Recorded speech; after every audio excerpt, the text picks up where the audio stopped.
कोल्हापुर में विभिन्न विकास कार्यों के संबंध में आज उप मुख्यमंत्री अजित पवार की अध्यक्षता में बैठक आयोजित की गई। बैठक के बाद मीडिया से बात करते हुए उन्होंने राजनीतिक जगत के कई मुद्दों पर अपनी प्रतिक्रिया दी। साथ ही अजित पवार ने छत्रपति शिवाजी महाराज को लेकर अपने विचार स्पष्ट किए।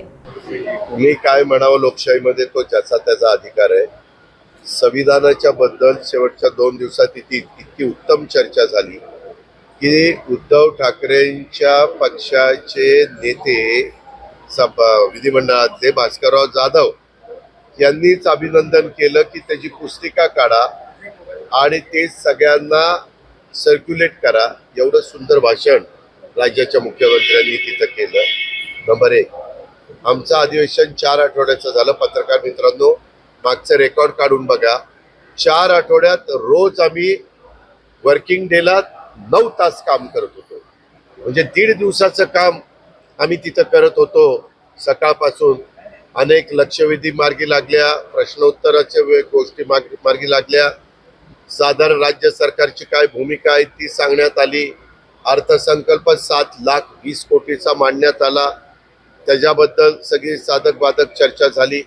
सगळ्या गोष्टी व्यवस्थितपणे त्या ठिकाणी झालेल्या आहेत। आता विरोधकांना कुठलाच मुद्दा राहिलेला नाही, त्याच्यामुळं ते मुद्दे काढतात। वास्तविक आज काही अग्रलेख जर बघितले तर याच्यामध्ये नुसतं विधिमंडळाच्या पायऱ्यावर बसून एक 10-15 मिनिटं घोषणा द्यायच्या आणि नंतर सभागृहात येऊन बसायचं आणि मीडियाच्या माध्यमातून राज्यातल्या जनतेला दाखवायचं की आम्ही फार काहीतरी काम करतोय, असा केविलवाणा प्रयत्न त्यांनी लोकांनी केला। वास्तविक आतमध्ये सभागृहामध्ये त्या लोकांची उपस्थिती पण फार नव्हती। पहिली लाईन मध्ये फार कमी लोक उपस्थित राहायचे। अशा प्रकारचं एकंदरीत ते विरोधक आमच्या उपाध्यक्षाची निवड बिनविरोध त्या ठिकाणी झाली आणि जे काही कामकाज आम्ही हातामध्ये घेतलेलं होतं ते सगळं कामकाज अतिशय व्यवस्थितपणे, कुठेही आम्हाला मोठं बहुमत असताना पण असं काहीतरी रेटून देण्याचा प्रयत्न आम्ही अजिबात केला नाही।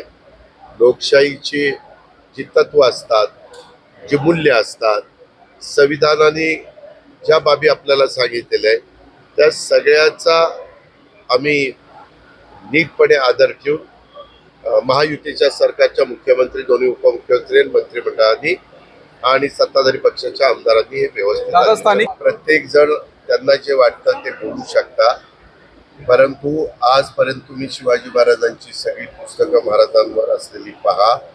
शिवाजी महाराजांच्या जे काही हिंदवी स्वराज्य स्थापन केलेलं होतं त्याच्यामध्ये जे त्यांचं वेगवेगळे सरदार होते, वेगवेगळ्या जबाबदारी वेगवेगळ्या मान्यवरांच्यावर त्यांनी दिलेल्या होत्या, त्या जबाबदाऱ्यामध्ये देखील सर्व जाती धर्माचे लोक होते अशी इतिहासामध्ये नोंद आहे।